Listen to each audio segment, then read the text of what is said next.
Untamed is going to be untamed. It's going to be a little crazy. I want to talk to my people. I want to talk to my brothers and sisters. We can have grace and humility in how we interact with other people. Oh, hot dog, look at you. And nobody talked about what's really happening. And let's have conversations about what truth is.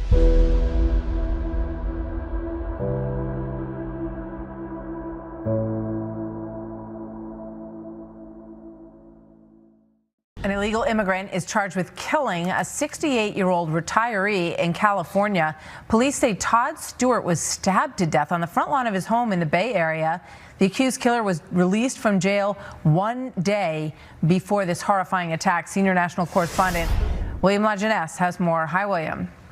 Well, Martha, four things make this an unbelievable case. One, the suspect's illegal status. Two, he had at least 2 priors and yet was released twice by the courts. 3, police had caught this guy using the automated license plate reader that so many police critics want to ban because they might be used to expose illegal immigrants. And finally, had this not happened in a sanctuary state, ICE could have detained him and the murder never happened. Now, the warning, this video is a little graphic. Last week near San Francisco, a 36-year-old from Venezuela, unprovoked, attacks a 60-year-old man working in his garage and allegedly stabs him to death. The murder happens a day after he was released from jail on his own recognizance for, get this, violating the terms of his prior arrest. So actually the courts released him twice, despite what police say were 2 prior burglaries. Neighbors say 68-year-old Todd Stewart stopped what would have been a 3rd burglary when Marcos Arate Valdez allegedly killed him. There was some yelling going on from what I understand from the neighbors, and then apparently it looks like he chased the man out of the garage, and then he was stabbed in front of Ryan's house. DHS releasing this statement on X.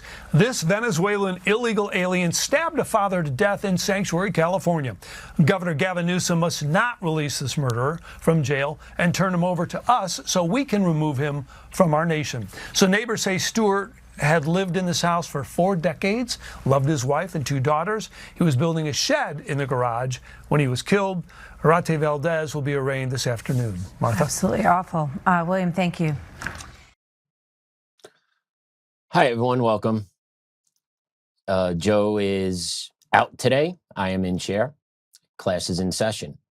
I feel like we talk about this every day on this show, and the reason is because every day something else happens that could have been prevented, but we live in such a toxic environment that is controlled by rotted judges, selected leaders, that we as regular everyday Americans are just left to pick up the pieces of whatever they decide is going to be left behind for us on a daily basis. And right there, this gentleman, 60-year-old man, was killed by a criminal illegal immigrant who was released from the judicial system while he was reoffending. Okay, he was arrested in April for breaking into a house, right? Broke his home confinement deal, arrested again, then released on his own recognizance, and then killed somebody the next day. All of this is easily preventable. Crimes like this, deaths like this occur every day in this country, and it's purposely being done by a rotted judiciary and by leaders on the left that promote these sanctuary cities and sanctuary state policies that refuse to cooperate with ICE, that will allow ICE to remove and deport criminal illegal aliens from our country. It is absurd that this is an argument that we still have to have day in and day out.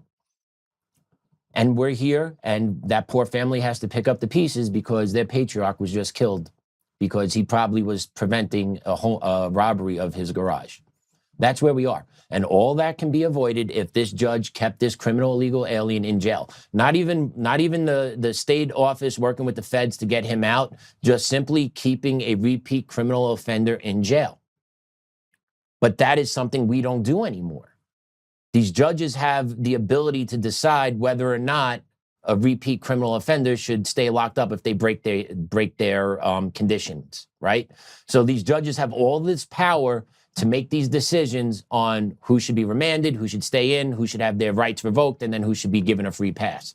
And what constantly keeps coming up is that these free passes are given to criminal illegal aliens that then once again go on the streets to reoffend, leaving the average day American who is paying the taxes, doing the right thing, that family being destroyed. because judges refuse to hold the line, because judges, especially leftist activist judges, have their own specific agenda from the bench. The stench from the bench is a real thing. Okay, the stench from the bench is a real thing. Judges that are politically aligned with the left typically do not favor in rule of law, does not favor in following the Constitution, do not in favor of the everyday American citizens.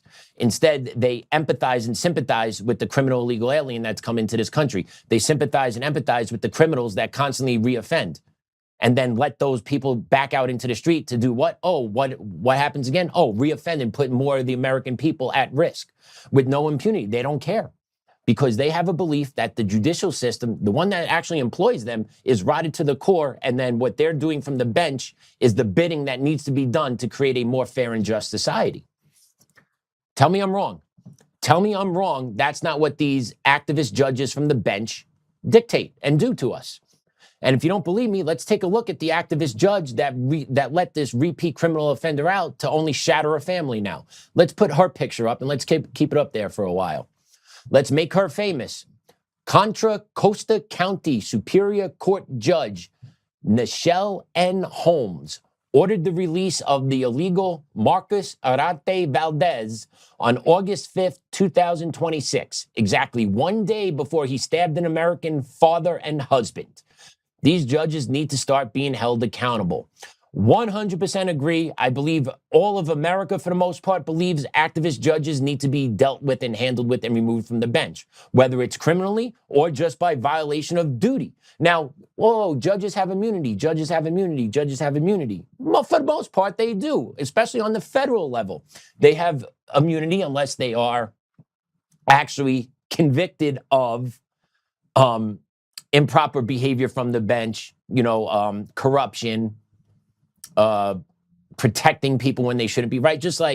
But there is a path to get state judges removed from the bench. And I went into I went down a little rabbit hole today, because I'm getting tired of seeing these things happen. I'm getting tired of seeing people released from jail that should be in jail, only to go out there and wreak more havoc and destroy families. What is it to stop it from happening to my family, your family, someone close to you?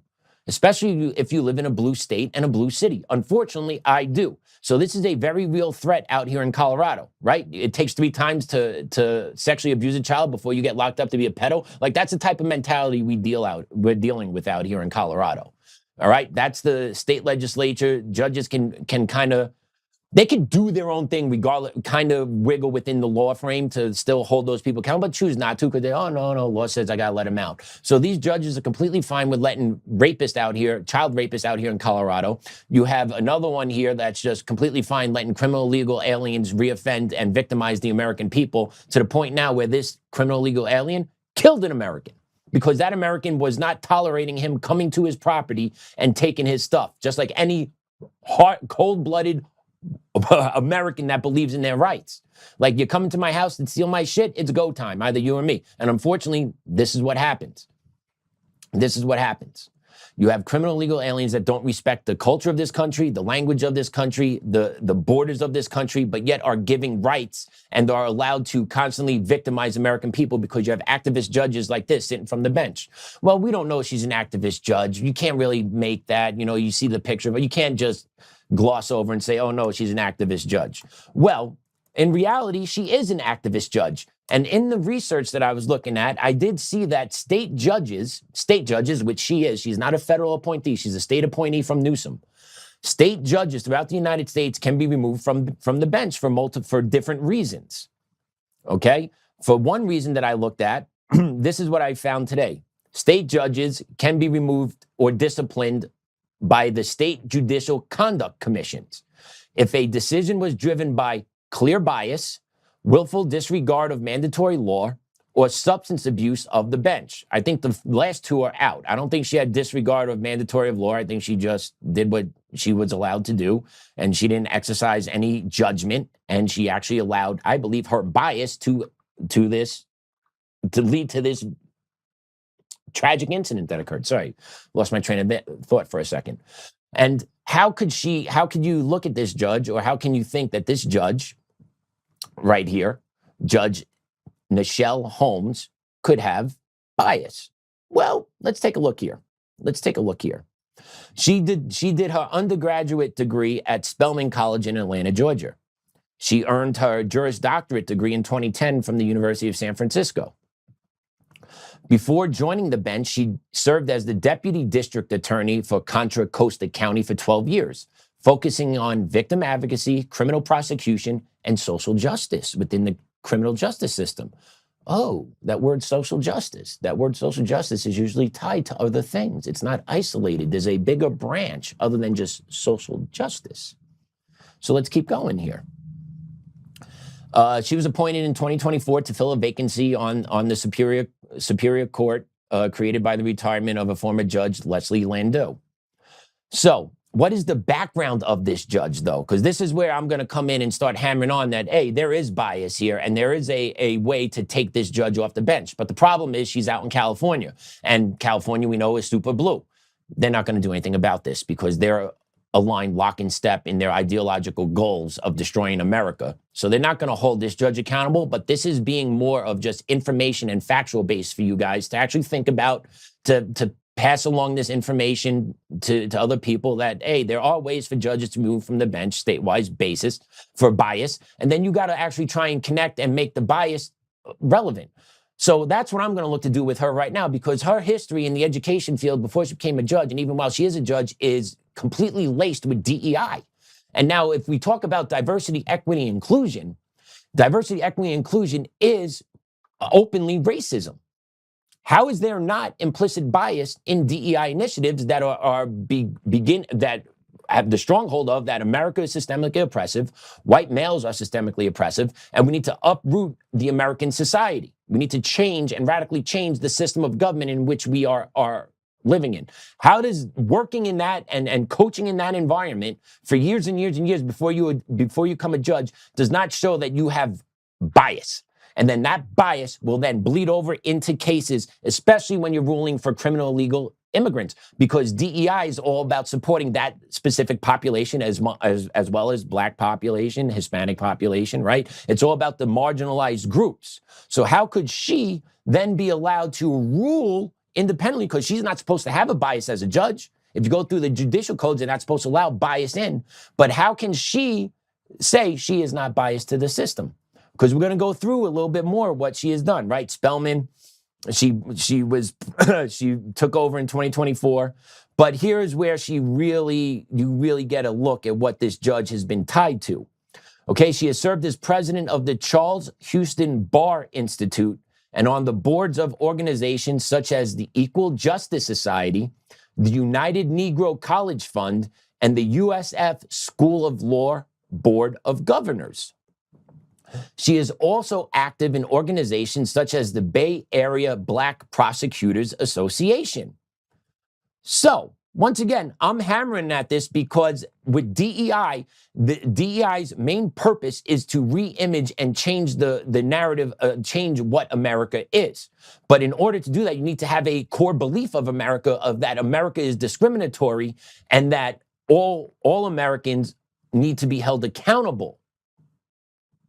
This is where the bias comes in, because she is prepped with this. She is prepped with DEI. She is prepped with anti-white rhetoric for years and years and years. Anti-American rhetoric for years and years and years before she becomes to a judge.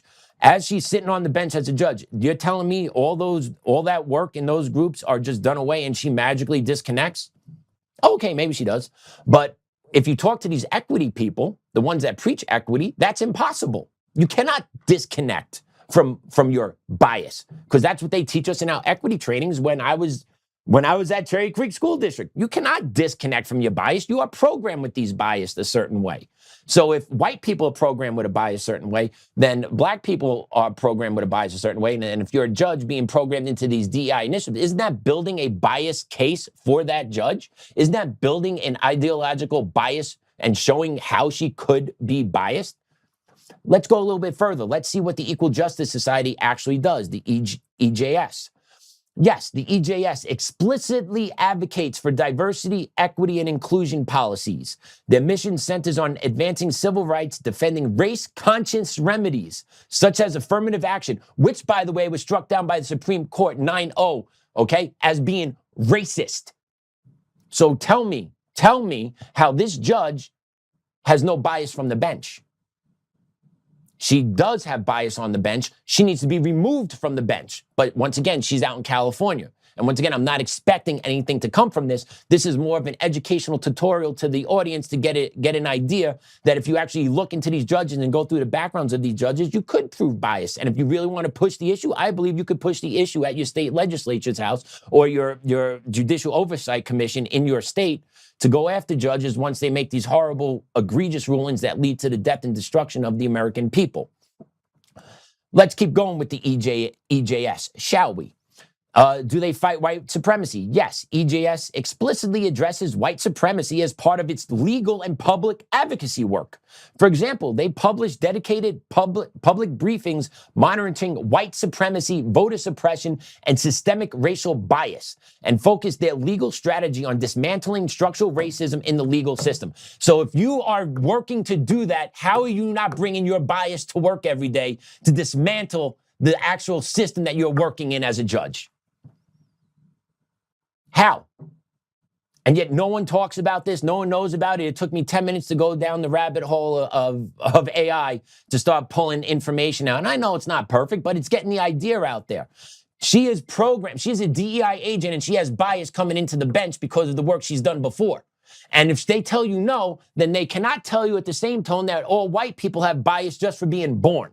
You can't have it both ways.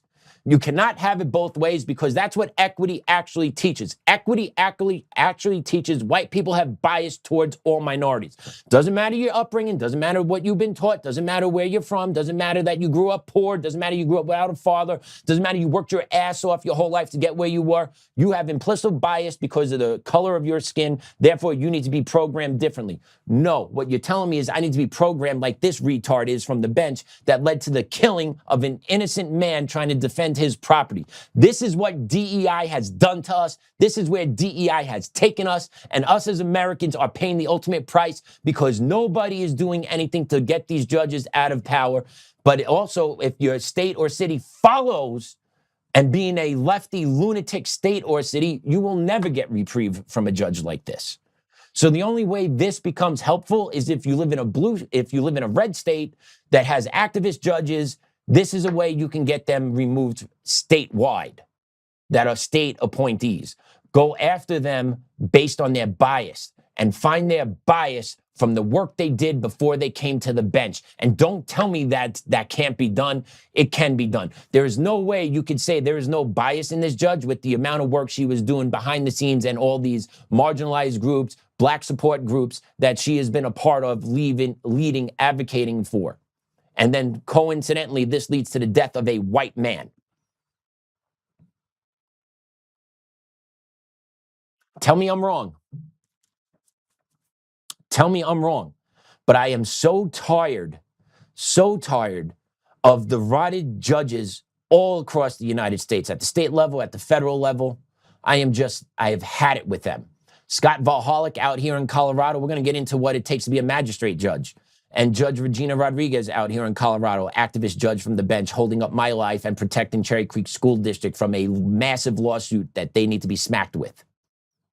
But the judges are the arbiters of reality, apparently. But the arbiters of reality only see reality through one way, race lens. That's also what equity teaches. See, they don't tell you this on the write-ups of the websites, but if you actually get indoctrinated in the school systems and you actually go through these equity trainings, they tell you exactly what equity is. Equity is viewing everything through race. So if you're viewing everything through race, that gives you a bias off the jump. Instead of looking at the merits of the case, looking at the facts of the case, looking at the law that was broken, no, you're not doing any of that. You're seeing what's in front of you first. Black person, okay, I got a different set of rules. Illegal criminal, illegal immigrant, oof, got a different set of rules. White criminal, the white criminal defendant, woof, got a different set of rules. And that is not how America is supposed to work, but that's what these activist judges are turning America into, and it's time to get these activist judges out of power. And Jim Jordan on the House Judicial Oversight Committee, he needs to start doing work at the federal level and getting these judges impeached off the federal bench, okay? Don't tell me these judges, you can't prove racketeering or some criminal conspiracy behind the scenes with these federal judges that are smacking down every ruling that comes through the Trump administration. There's no way you can tell me but no one's doing the hard work, digging down, trying to do it. It's all a charade. Everyone yells, blah, blah, blah, blah, blah. Nothing gets done. You know what happens to us? It's incrementalism. Joe talks about it. The left gained 3 steps.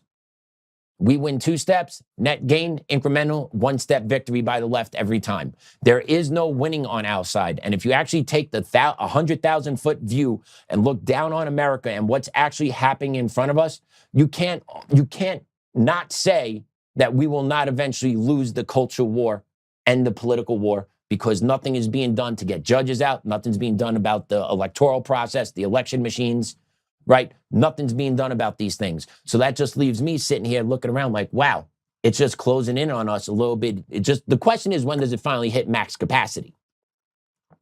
I don't know, but that's my thought process. And thank you for tuning in and staying with me through this little rabbit hole that I'm going on. But I got one more clip that kind of shows just how absurd the judiciary is. Let's play cut 3.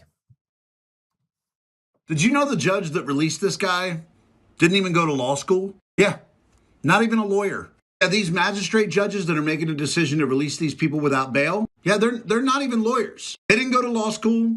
They didn't pass the bar. They just got appointed to be judges. No training required. Oh yeah, and that's the case in states like North Carolina, South Carolina, West Virginia, Texas, Arizona. They don't even have to be lawyers, but they can be judges. They don't have to go to law school. They don't have to pass the bar. However, they sit in judgment over people who did. How the f*** is this a thing? How the f*** do we have judges who didn't even study the law? How did this ever become a thing? That's one of the most insane things I've ever heard. Like, to be somebody's lawyer, you have to go to law school, you got to pass the bar. Like, just to represent a client, you have to do that. To be able to prosecute that person, you got to go to law school, you got to pass the bar. But to be the judge, to be the person overseeing these lawyers, to be the ultimate arbiter of the law, you don't have to go to law school, you don't have to pass the bar. How is this a thing?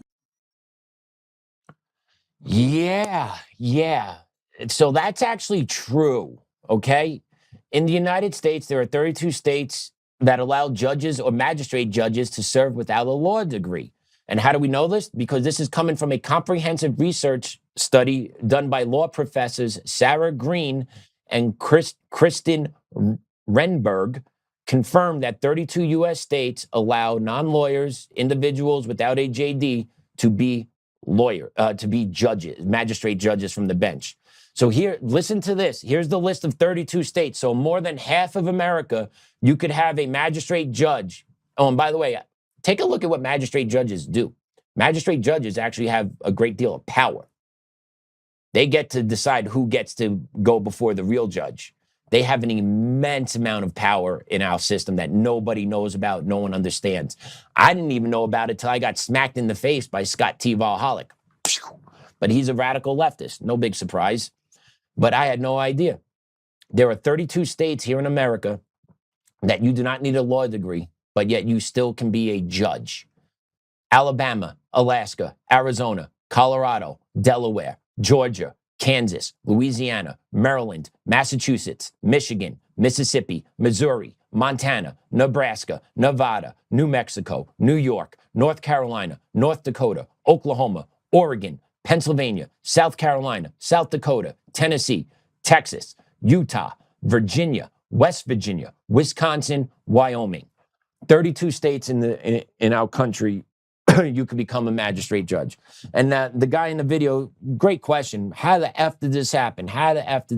Well, this was actually set up when we were founded early on in our history, allowing magistrate judges to serve this way. And the reason why was in rural America, the time, the pace, the way to get into a major city to go to get a hearing heard was too encumbersome. So there was a way to alleviate the stress and pressure of rural Americans seeking legal recourse by setting up this type of system with magistrate judges. Except problem is, this system in 2026 is still in place. And then what also is very, very fun to watch and to look into is actually how you become a magistrate judge and how do you get appointed to become a magistrate judge. Some states have very open processes. Other states have secret processes. So you should look into that where you live and see if you could become part of the panel that accepts a magistrate judge. A lot from what I've seen is just players, right? It's just people that are connected, that know each other, that like know someone that might be able to slide in. Usually done by community organizers. At least out here in Colorado, community organizers typically identify good candidates to be magistrate judges. And if you live out here in Colorado, you definitely know who your community organizers are, the lefty loonies. So you really think they're going to pick a conservative person to sit on the judiciary? No way. So that's how you get the cycle of radical leftist judges all in the same area, all in the same spot, all at the same time, right? Because you just feed the beast of the lefty lunacies, the mental retards get to pick people that will have power, that will then rule and protect their side while smacking down ours. That's just the way it is. I'm not wrong. I am not wrong. The judiciary is rotted to the core. The left, yes, and even right-leaning judges are rotted to the core too. Very few judges are there to do the actual bidding of administering justice and making sure the rule of law is being followed without putting their fingers on the scale. Very few do that now because everyone is politically aligned or ideologically driven to make sure their side wins. So law gets washed over. No one really cares. And the guy, in that video also, the gentleman was talking about the judge that let the killer of Irina Soroka off, the guy that stabbed her in the neck on the train in North Carolina.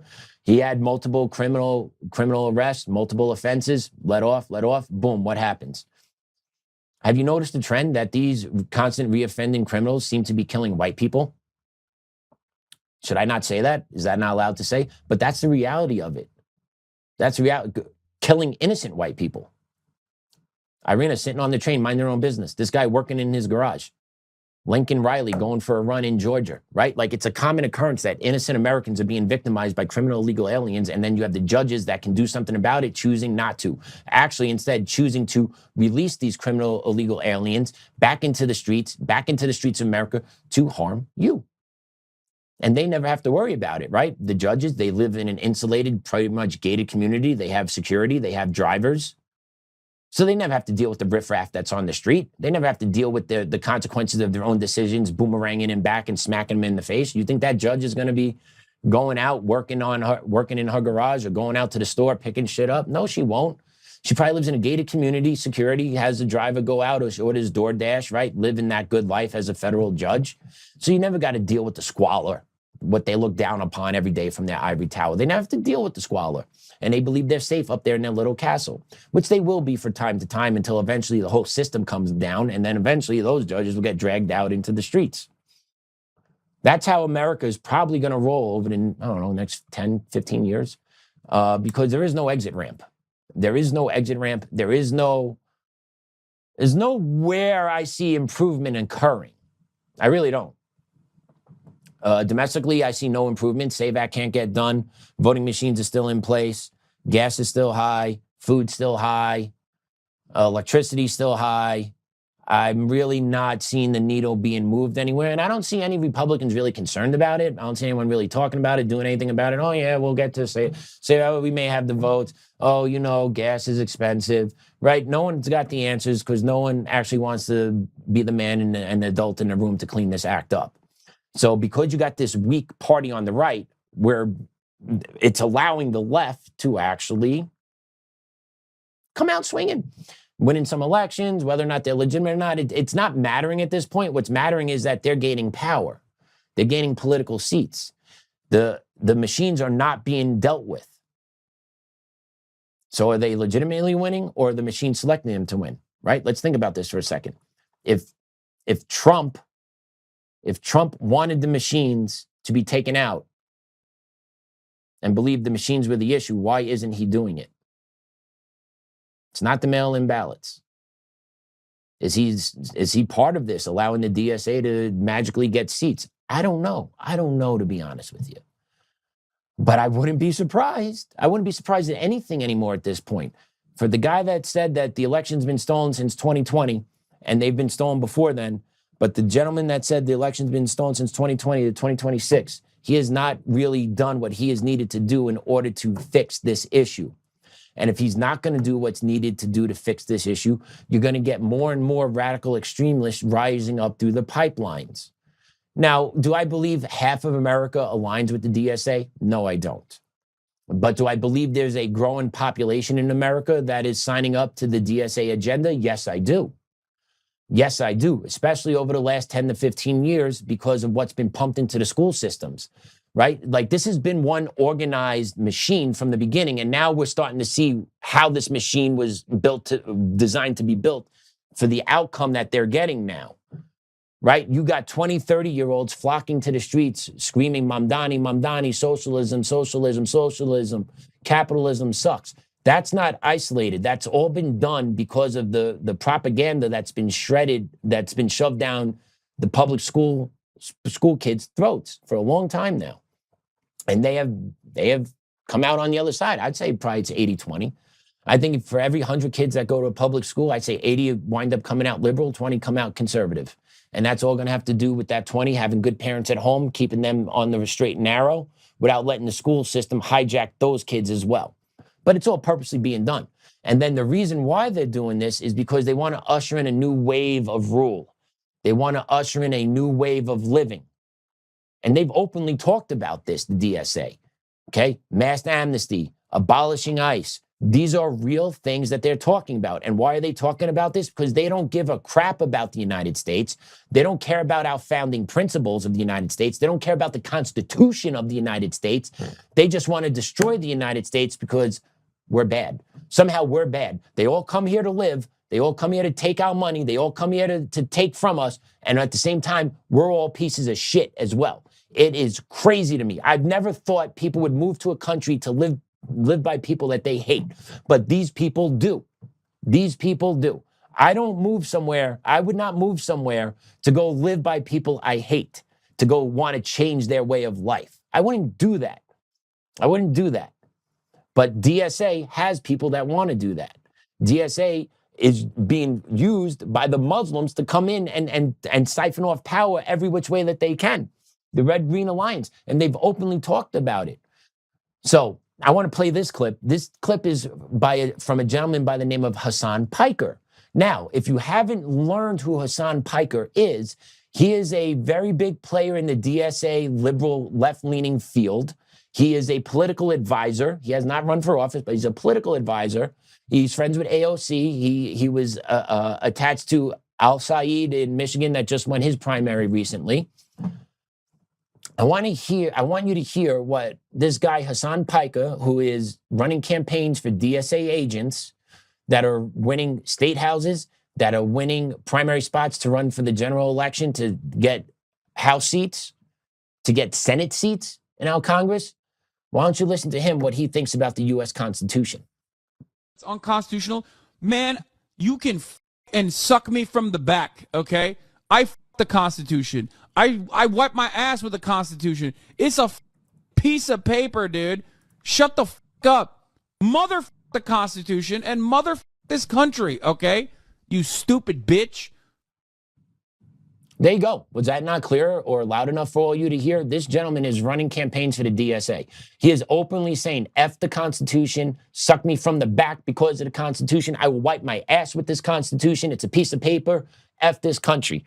I've been saying this on the podcast. They don't respect the Constitution. And what's crazy is this gentleman, Hassan Piker, is a native-born American, born in New Jersey, but then moved over to Turkey for a while, then came back. So I wonder what happened over there in Turkey. I'm sure he was getting his up-to-date info upload. And then they come back here, and then he starts spewing all this shit about America. Anti-American rhetoric, F the Constitution. The Constitution is the greatest invention of mankind. The Constitution developed a system of government and law that balanced and created the most just society in the history of the world until it was hijacked, until it was taken over from within, until weak political leaders decided to use the system to benefit them and pimp out the American people for their self-interest. And as once that started happening, more and more people jumped on board. But at the heart of it, the U.S. Constitution is the greatest living document produced by man. It actually brought God, government, and people together under one way on how to live. Never done before.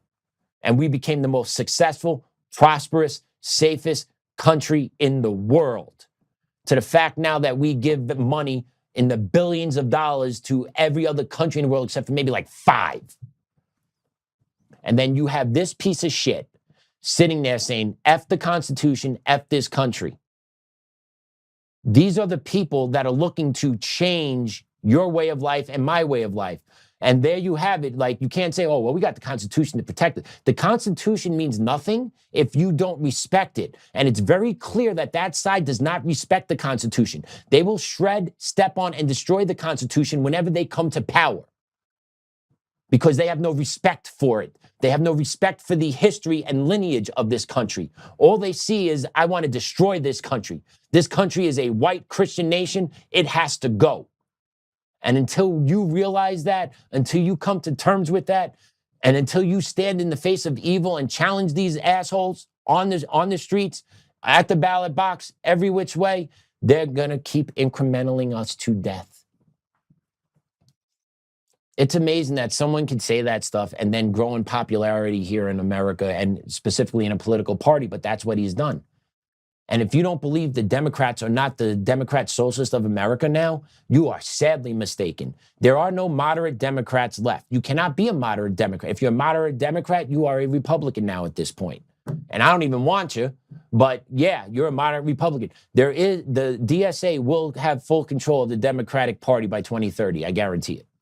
You got AOC talking about presidential run. She's linked to DSA. She talks to downplay, oh, just my local chapter. No bullshit. It's all the same. It's all across the board. DSA is here. They are planning to overthrow the American government from within. They are terrorists, but yet our government officials do nothing to label them that. And once again, I'll bring it back to, why are they not labeled domestic terrorists? I do not understand this. If they are telling you, F your way of life, I'm going to change your way of life, I'm going to do this to you, why are you not considered a terrorist if you are talking about overthrowing the country? Terrorism is not only bombs. Terrorism is not only threats. They are terrorizing the American people, letting them know we are going to do this to you. They're not saying with a gun, not yet. Not yet.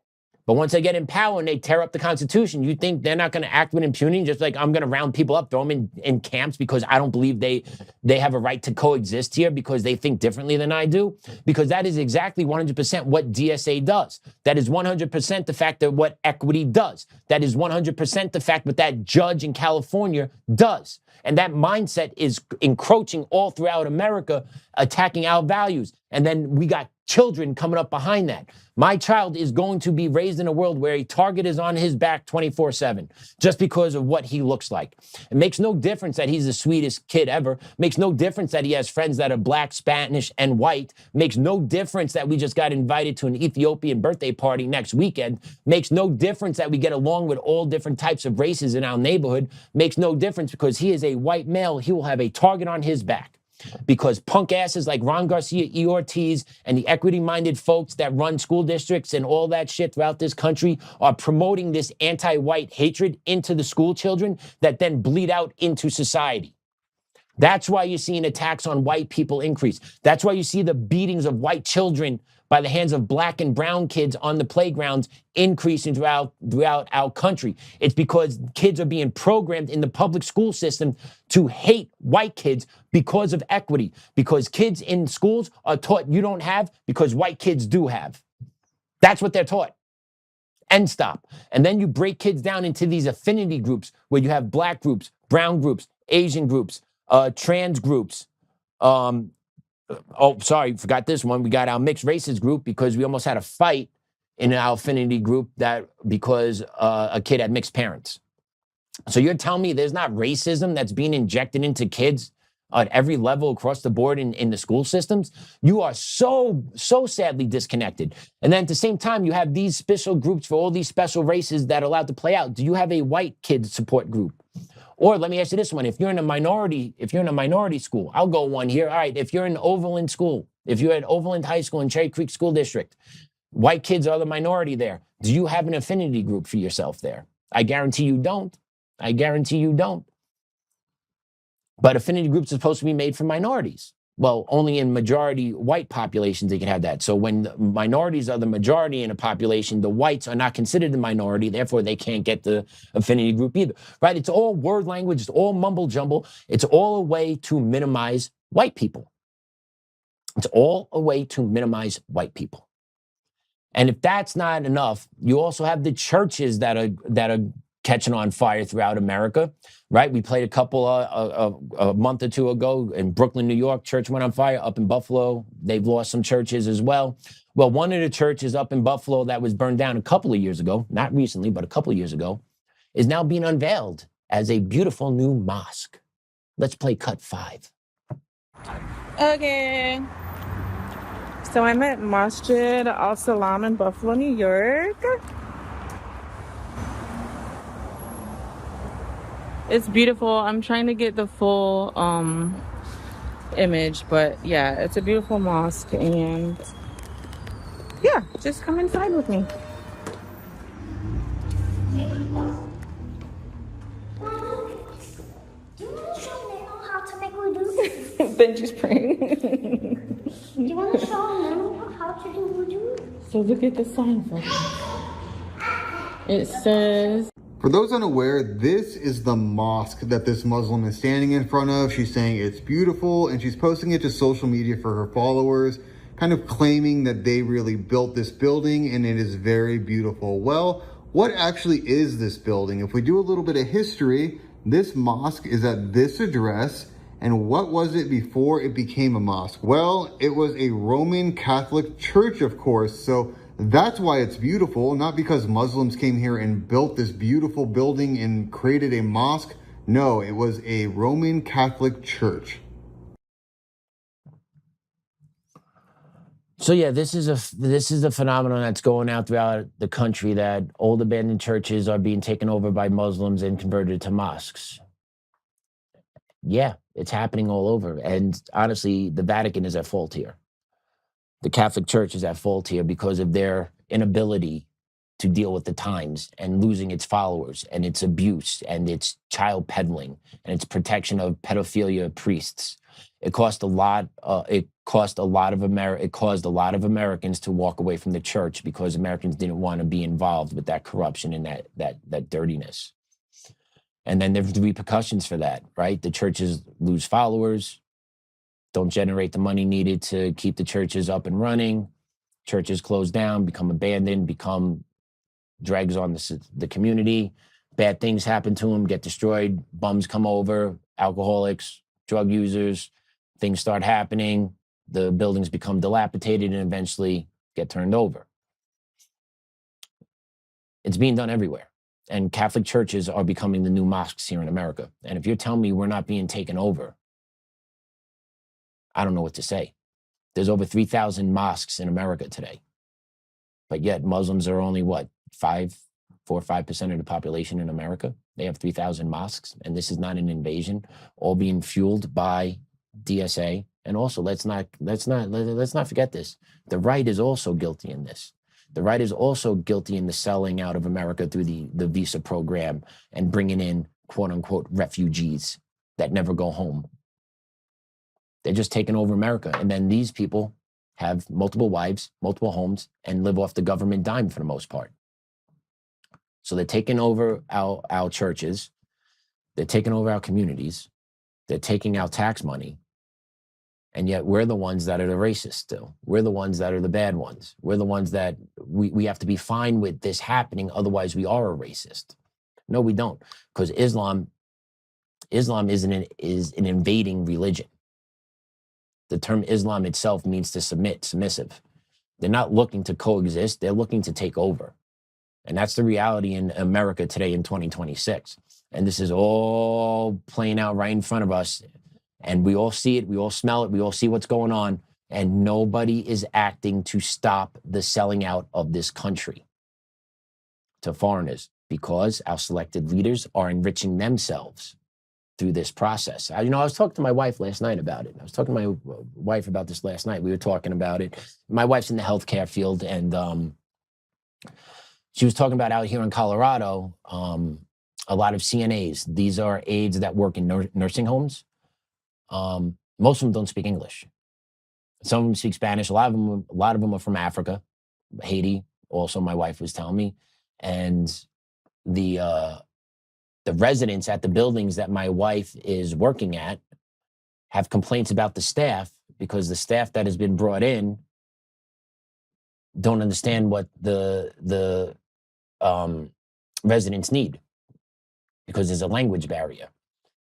And I brought up to my wife, hey, babe, do you think Americans don't want to do these CNA jobs? Like, why do you think so many CNA workers are foreigners? And she didn't really have a real path to like why. She's like, well, in New York, they spoke Spanish and English. Out here, it's way different, though. They're not speaking English. They're speaking foreign languages. And I'm like, why do you think that is? And she couldn't put a finger on it. And then I kicked the idea to her, hey, what do you think about that the medical insurance companies or administrators of these buildings are just getting visa workers to come in because they're backdoor and dealing with politicians to get visa deals to bring in foreign workers to pay them a certain wage. And therefore, they have the market capped for CNAs. And therefore, Americans aren't going to come in, right? If you could bring in foreigners from Haiti, Jamaica, Africa, right? If you can bring foreigners in that want to come to America to work for $17 an hour, you'll do that all day as the businessman. While the American knows the value of that work, would not do that work for less money because of how hard it is. So they go away from that field.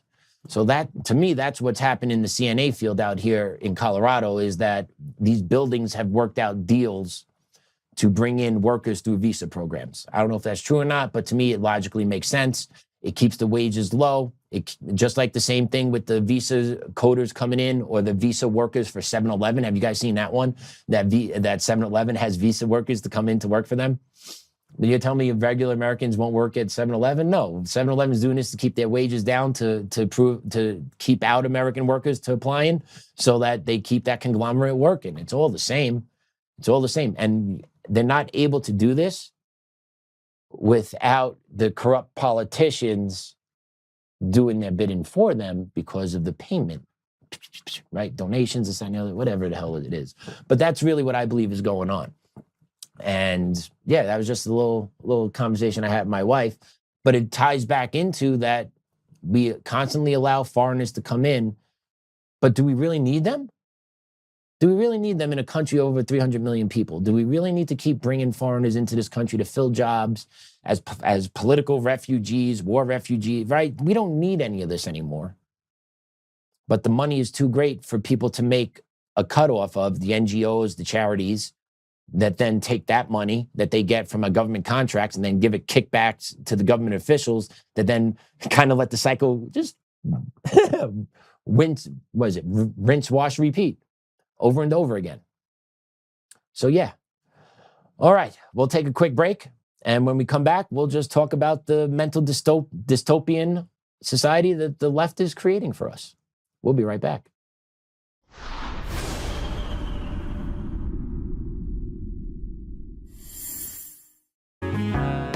Oh, hi. I almost didn't see you there. Welcome to DCF Buns, where you can find the freshest buns in town, if I do say so myself. Our master bakers teach class every week.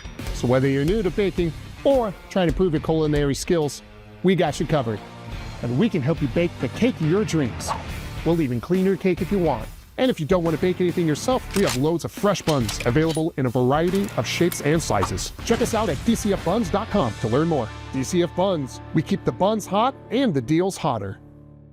Buns.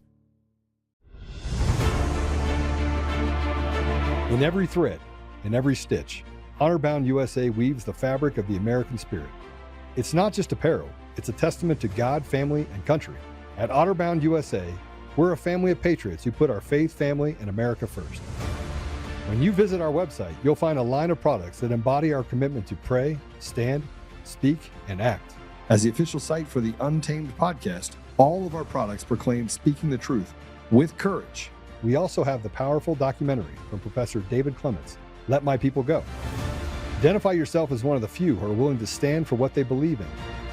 Join the Honor-Bound USA family today. Wear it as a badge of honor, commitment to the values that shape us, and a pledge to the bright future we will build together. Because when you're honor-bound, you're not just wearing a brand, you're embodying a lifestyle.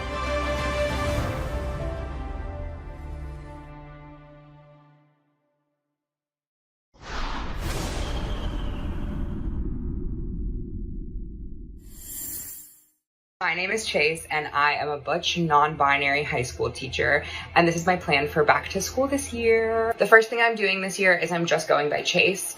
No Mrs., Mr., Mix, like just Chase. And I did it last year and it went great, and none of my students cared at all. None of the administration cared at all. So I'm planning on just doing that again this year. Something I'm doing this upcoming year that I didn't do last year is I think I'm just going to send an introduction email to all of my students and all of their parents, just saying my name, my pronouns, a little bit about my background and why it's important to me.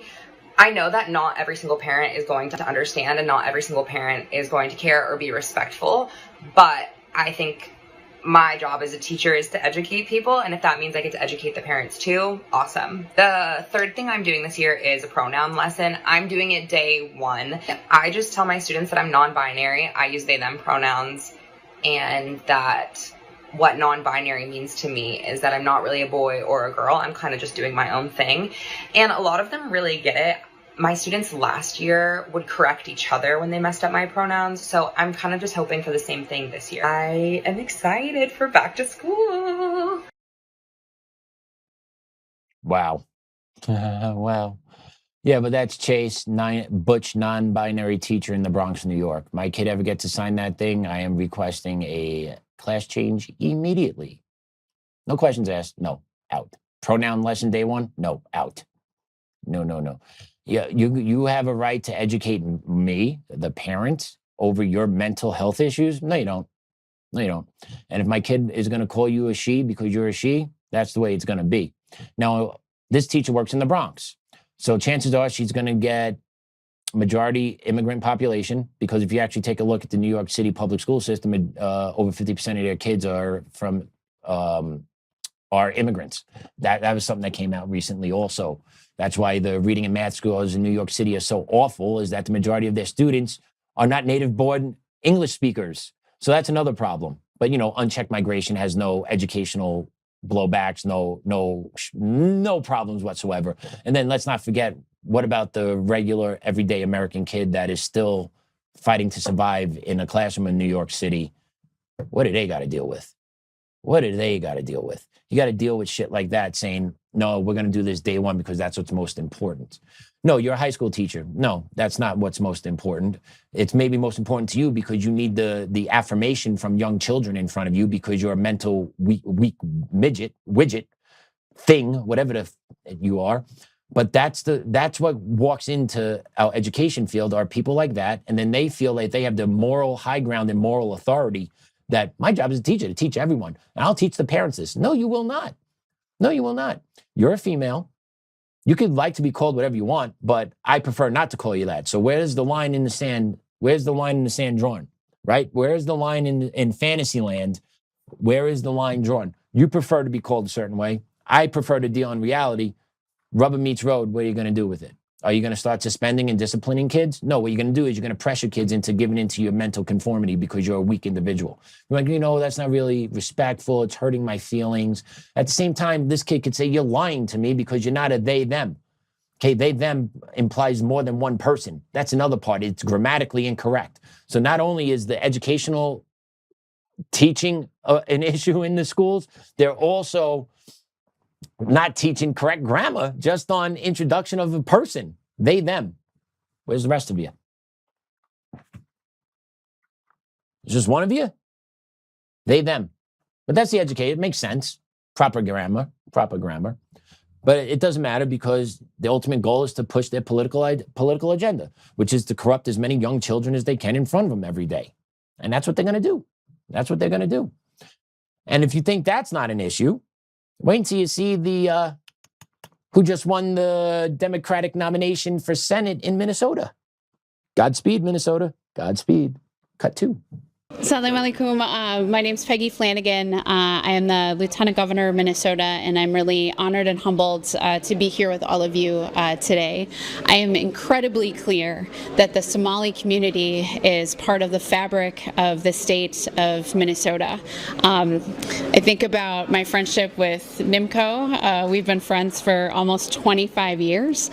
And when I think of being part of Minnesota and growing up here, the Somali community has always been a part of my Minnesota. So I want to just encourage the community to know that we're with you. We've got your back. I am here shopping today, and just encourage other folks to show up, support our Somali businesses, support our immigrant neighbors. And I know that things are scary right now. And just know that there are more people who are looking out for you. There are more people who are here to support you than you know. I will continue to stand with the Somali community to be with you and to do all I can to return the friendship and community that the Somali community has shown me. Thank you so much. So that's Tampon Tim's buddy. She is now going to run for Senate in Minnesota to go to Washington, D.C. And she's wearing a burqa. Can't make this shit up, man. You can't make this shit up. If you really want to wear that shit, move over to the country where you can wear it. Move over to the country that makes you wear it. You don't wear it here. Don't bring that shit here. We don't want it here. Young women want to wear whatever they want to wear here. But if we keep going down this path in another 20, 30 years, you're going to have 6-month-olds in burqas. You're going to have 8-month-olds in hijabs. Like, that's where we're going. And you get the lefty, loony, liberal women just like this saying, oh, it's so good. The Somalis have been so good to this community. Okay, newsflash. Anyone know when Minnesota became a state? Real quick. 1858. Do you know when the first Somali came into Minnesota? 1970. Math difference of about 120 years. So I'd love to know, for the first 120 years, how did Minnesota survive without Somalis coming in? I want to know. How did Minnesota survive the first 120 years of existence before the came in from Somalia? How were they able to survive? Because according to Peggy Flanagan, they are a bedrock of their society. You know, siphoning off billions of dollars of taxpayers' money for the Leering Center. That was an obvious fraud, not to mention the medical fraud, not to mention the other business frauds that the Somalis got going on in Minnesota. But no, we don't talk about that. We just put our hijab on, cover up. We're all good friends here. Somalis have been nothing but great people to Minnesota since the 1850s when Minnesota was established as a state. No, but they keep perpetuating the lies. And what's going to happen, what's going to wind up happening is we're eventually going to get away from paper history, and everything's going to be computerized history. And eventually in the year like 2080, I don't know, maybe 2100, you'll have the founder of Minnesota being a Somali refugee because they can just, and the leader of Minnesota is going to be Ian Omar from the 1700s. Like, that's what they're going to do to us. That's what they're doing, because they just constantly make up and lie about the bullshit now. As AI and technology progresses and the left keeps gaining more and more control over the left and the AI functions and the programming of data and the input of history, they're going to rewrite everything, man. They're going to rewrite everything. So, very small Somalis settled in Minnesota in the 70s and 80s. I mean, real small, less than 1,000, right? But it really started in 1991 when the Somali Civil War broke out, and then hundreds of thousands of Somalis fled to refugee camps in Kenya, Ethiopia. And then in 92, 93, America said, oh, come on in, my brethren, come on in. So resettlement agencies such as Lutheran Social Services of Minnesota and Catholic Charities, the religions, right? And this is why the Catholic Church has lost a lot of its followers, because a lot of its Christian followers don't believe in this stuff. And it gets shoved in their face, and their money is being used for these people when it shouldn't have been used for the community that it was donated in, right? But basically, that helped facilitate refugees to Minnesota. So today, the Somali American population in Minnesota is roughly between 70,000 to 100,000. That's a big nut. That's a big nut. And if you paid attention to David Clements, he said it takes Muslims, right? Somalis are Muslims. Let's be honest here. Not too many are Christian. What happens? It only takes about them to have about 10 to 15% of the population before they just not conform to the laws because they can create their strongholds. And you can see that happening in places in Michigan, in Minnesota, right? It's happening. It's legitimately happening. And then if you want to talk about how much money this costs the people, and let's not get into the fraud. The fraud's in the billions already.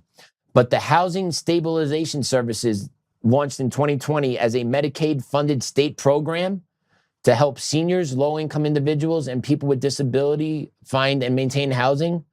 That budget in Minnesota in 2021 was $21 million. In 24, that budget became over $100 million.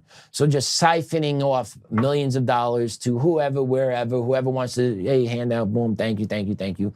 Right? The more immigrants you're able to flood into the community, the more you can embezzle from your own community to enrich yourselves. And that's why the Somalis are welcomed in open arms to Minnesota. And that's why the lieutenant governor wants to run for the Senate now in her hijab. Right? It's all mental health. It's all it's all nonsense. It really is. And if you want to see nonsense, we've covered this a couple of times on the show already, but the Drip Cafe out here in Colorado does great work. We're working on getting them on the show, the owner onto the show, because the clips I see coming out of there are absolutely out of control. But take a look at what happened at the Drip Cafe recently over the past week, and you tell me liberalism is not a mental disorder and that the people on the left are not here to destroy our society. Let's play cut 3. Hey, this is Break the Change Media. There are a bunch of power pieces of shit, and you promote anti-trans. Anti-trans gets me killed. Your behavior gets white you killed. supremacist piece of shit. This in the right way without your phone. I only started recording because she got angry. Oh, I will. I will. Hey, this is Break the Change Media. There are a bunch of white power pieces of shit, and and I will make certain you are run the fuck out of the city. Your behavior is what makes you get killed. The dangerous behavior that you have. I'm not. It's you. I'm not and doing every anything. white conservative piece of shit like you. Listen to her. Listen to her. Burn and rot. Listen to her. When the trans revolution comes. That's not a healthy conversation. I was trying to talk with you. I was trying to talk with you. Racist and bigot. Over here, cover your camera, people's faces. I do not. I'm recording this for my own safety, and this is dangerous behavior. That's all I'm saying. Don't swing it on you. That's all I'm saying. Verbal. So yeah, Break the Chains Media goes down to the Drip Cafe. They document the anarchy that takes place down there. DPD does nothing to support the owners.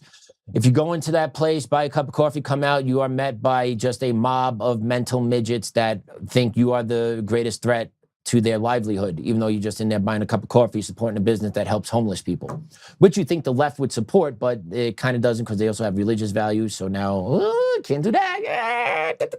Can't do that. Believe America's a great country. Oh, no. But they're helping the homeless. No, it doesn't matter. Got to wreck their business. And that's what they are.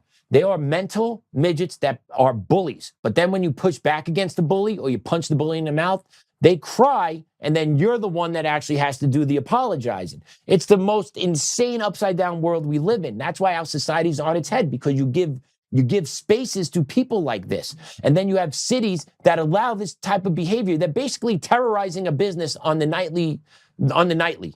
They're terrorizing a business on the nightly because it is a pro-Christian coffee house. And no one does anything about it. What would happen if you went and started protesting an abortion clinic out here? What would happen if you started going out there and doing that in front of a trans event? They'll cuff you up in a second, right? It's two totally different rules of law that people follow here. There's rules that conservatives have to follow, and there are no rules that the left have to follow. That's the long and short of it. And then the Democrats. If you think there's a Democratic Party left, you are sadly mistaken. If you think there are moderates left in the Democratic Party, you are sadly mistaken. The Democratic Party is gone. So is the Republican Party. right? MAGA, I believe, is fried. I believe the Republican Party and honestly Trump have done more damage to the MAGA brand than the left could have ever have done. I feel like I am politically homeless at the moment. And I know the right believed that was the play that they were going to make.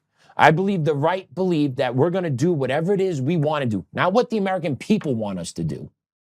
Not that the American people want the mass deportations, the SAVE Act, inflation down, gas prices down. I don't care what the American people want. I want to get rich. I want to empower and enrich my family. So we're going to do what we're going to do on our side on the right, because what's regular Joe going to do? Are they going to go vote for the commies over there? Are they going to go support the leftists? You're putting people in the homeless camp, and there's not going to be people that are going to want to come vote for any party come next time, which is just going to make the elections even easier to rig. But let's take a look what's happening on Capitol Hill, where there's a petition circulating amongst Democrats asking who identifies as a capitalist. Check this out. More moderate-leaning Democrats came out with a new pledge that they circulated among their colleagues in the House, and the pledge was this: "We are Democrats. We support capitalism. We do not support socialism." That, Scott, I kid you not, that was their pledge. I mean, it is unbelievable. But this socialist infection of the Democrat Party by the DSA wing, the communist wing of the Democrat Party.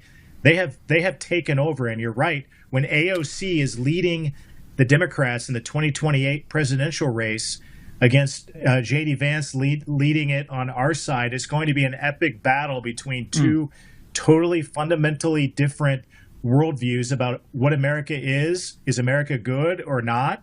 And where America is going. And that's going to be on full display in 2028, but it's on full display in this midterm election in 2026 as well.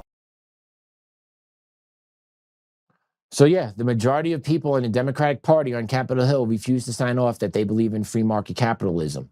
Does that sound like some people that, you know, you may disagree with politically, but do you feel like if our side loses, that's a side that you could deal with? And I hate to play the game of fear mongering, but shit, that's what they're putting us in the middle of. And that's purposely being done, these scumbags on both sides. But they're purposely putting us into this pinch, right? 10 out of 212 Democrats signed that petition. So 202 then say we are socialists, not capitalists. That is going to uproot the American way of life more than you could ever imagine if that party comes into power. They're not going to play games, and we're going to be stuck with it. And then the people, oh, we told you about it. Tom Tillis and Mike John, you can't do this. You can't do this. Meanwhile, they had 4 years to cut this train off, and they chose not to because they're pussies. They're compromised vaginas. And that's why J.D. Vance, AOC showdown in 2028, and J.D. Vance is going to be in an awful spot.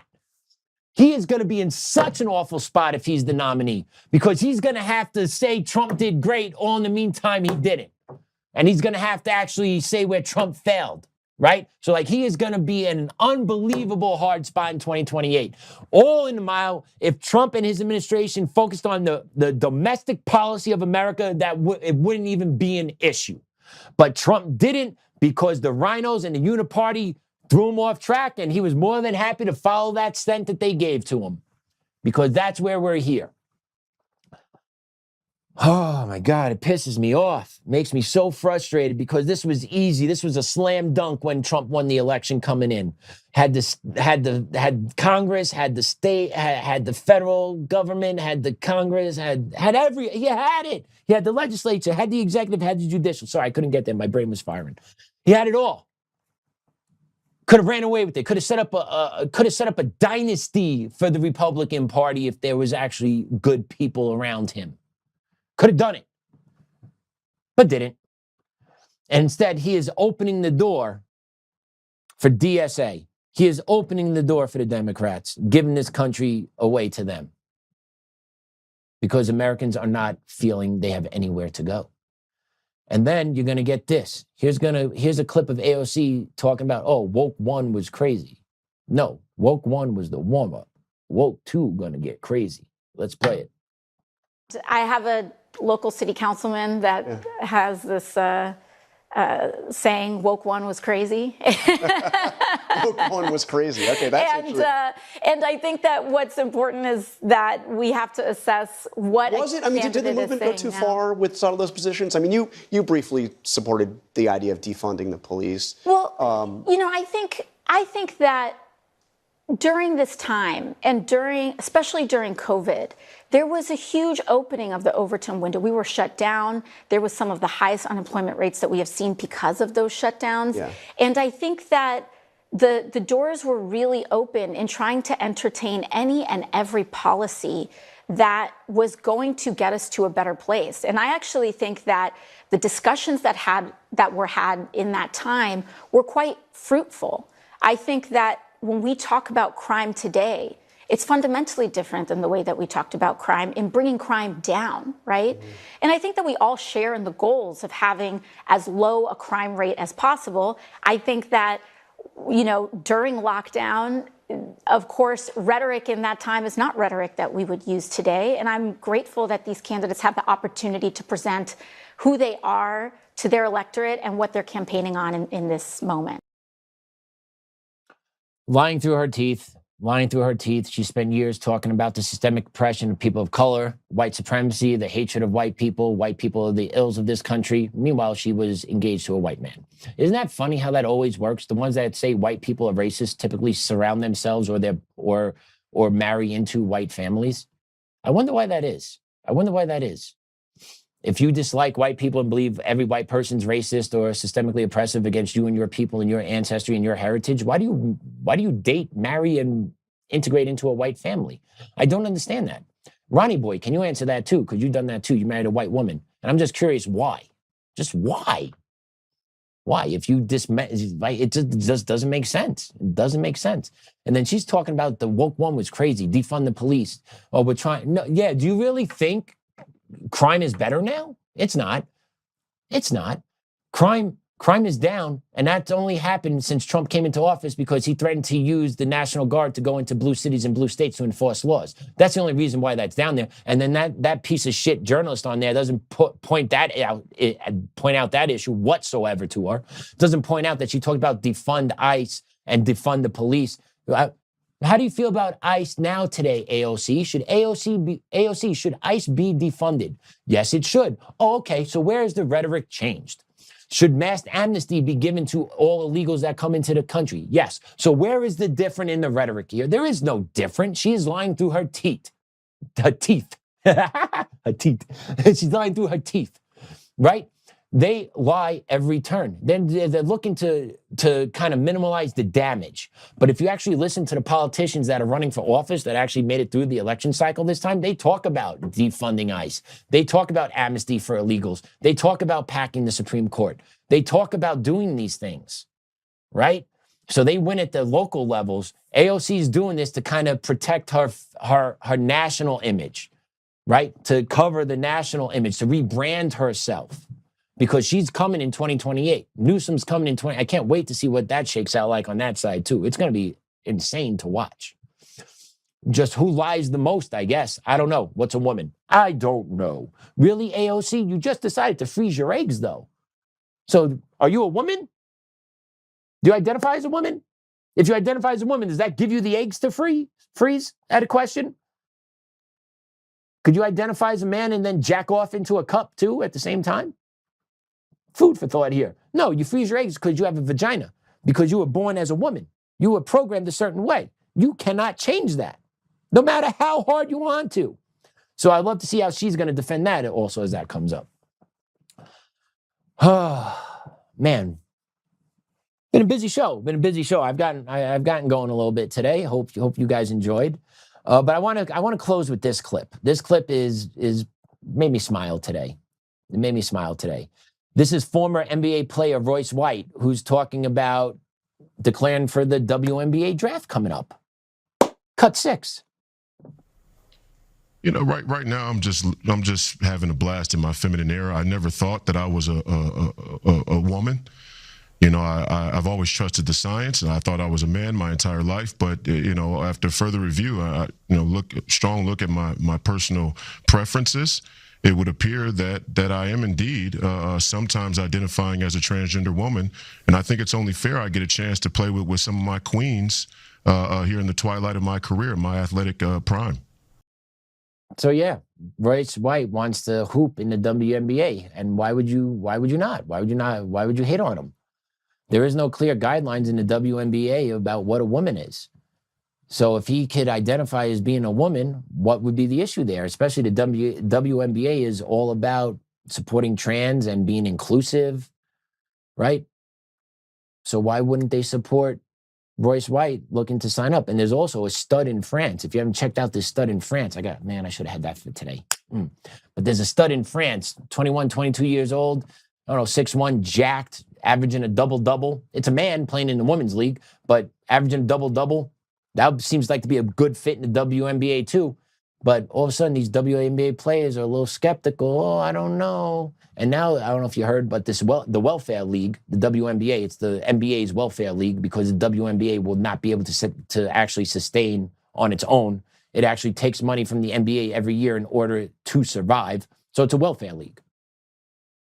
Long and short of it, it's a welfare league. And it's racist, too. It is a racist league. If you watch these players, how they treat the white players in this league, Caitlin Clark, Sophia Cunningham, the girls that can hoop, that talk about maybe conservative values, not so much Caitlin Clark, she's been quiet about it, but Sophia Cunningham is. They beat up on these white girls every day. Every day. Openly racist on the court towards these girls. But we're not supposed to talk about it. And then a couple days ago, Sophie Cunningham took a big clothesline over her face going up for a layup, and this big black dyke of a woman that did it puts on her ex account white privilege after she did it. And you're telling me there's not open racism in the WNBA towards white female players? 100% there is. But Royce White is, why not? You know, sometimes you got to play in fantasy land with these people. And Royce White is pointing it out. They don't say what a woman is. I identify as a woman, and in my queen years, I want to play with my queens. Who are we to tell him no? Who are you to tell him no, WNBA? Just out of question. Because you're not. Who are you to tell him no? You believe in inclusivity, trans rights. So here you go. Your top 2 picks in next year's draft should be trans athletes coming off the board. Royce White and the other dude from France coming in, just dominating the WNBA. And you shouldn't really care about it because you believe in this stuff. Up until it hits you in the face. And that's what's actually going to take all this going away, is every subgroup in America is going to need to be hit in their face by what they're preaching for. And then eventually we may come back to being normal. But until then, who knows? Who knows? But yeah, I thought that was a great clip to drop in. He is absolutely right with doing this. He has every right to declare for the draft. And then if they don't draft him, he's got a great discrimination lawsuit teed up, ready to go. So yeah, WNBA, you're in a tough pinch. And that's what happens when you play these games. When you say men can be girls and girls can be men, right? Like, this is what happens. Now you got a man that wants to be a girl playing your league. Are you going to show everyone how much of a hypocrite you guys actually are? Or are you actually going to let them hoop up with your queens? I will tell you this. I'll watch those games. I will tell you this. If we get trans men athletes, if we get men as trans women in the WNBA, I will watch 100%. I would love to watch it, to give them a little taste of it. Because down at the lower levels, junior high schools, you have females that are losing roster spots to men that want to be females. And then what's the WNBA going to say then? You're going to have to get rid of 2 females, ones that have vaginas, for 2 that have something else swinging between their legs. Anyone can be anything this day and age, right? So WNBA, it's going to be fascinating to watch. I did see that they did call an emergency meeting. The commissioner's office called an emergency meeting because they got to figure out what a woman is. Can't believe in 2026 they need to do this, but they do. And the reason why they need to do it, because they need to somehow discriminate against Royce White while protecting their women, which I think is going to be impossible for them to do. I'm sure they're on the phone right now getting the best PR firms out there, getting their DEI equity folks on the horn. Hey, how do we spin this? How do we spin this? Do we say you have to be born with a vagina at birth, but you can identify as you move on? Like, how are they going to spin this? It's going to be fascinating to watch. I can't wait. I love watching the lunacy. I hate living in it, but it's also fun to watch from time to time. So yeah, the boomerang always gets you. The equity boomerang always comes around. So yeah. And with that, I'm going to pray us out.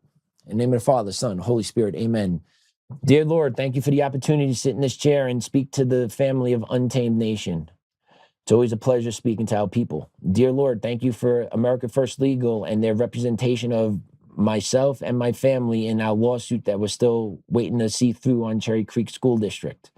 It's not just about me, Lord. It's about the First Amendment protections of people in work, and you cannot be fired for being asked a personal question. So, Lord, thank you for AFL's continued guidance, their continued hard work, and the opportunity of partnering them with me. Thank you, Lord, for all that. That's unbelievable.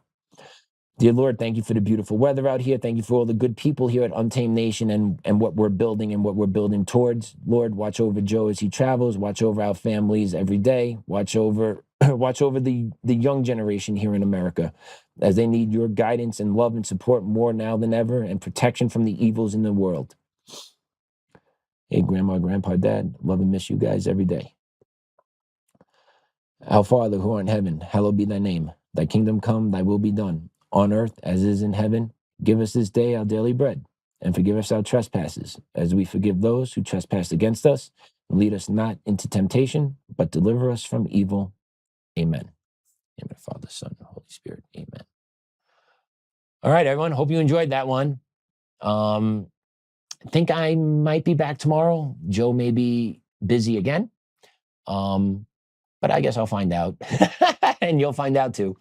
But until tomorrow, class dismissed.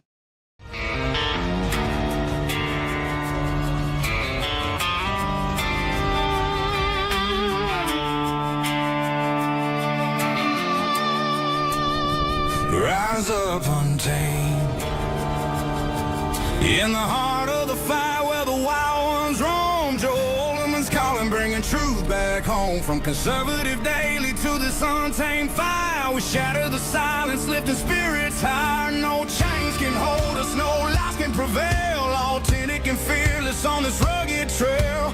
Patriots gather under stars and stripes. Untamed nation, igniting the nights. Untamed nation, let the truth roll out in this land of the free. Standing proud from sea to shining sea, we won't back down. Catch the fire, wear the crown. Untamed nation, it's our battle song, motivating hearts where the brave belong. Yeah, untamed and wild, forever strong. Play it again all night long.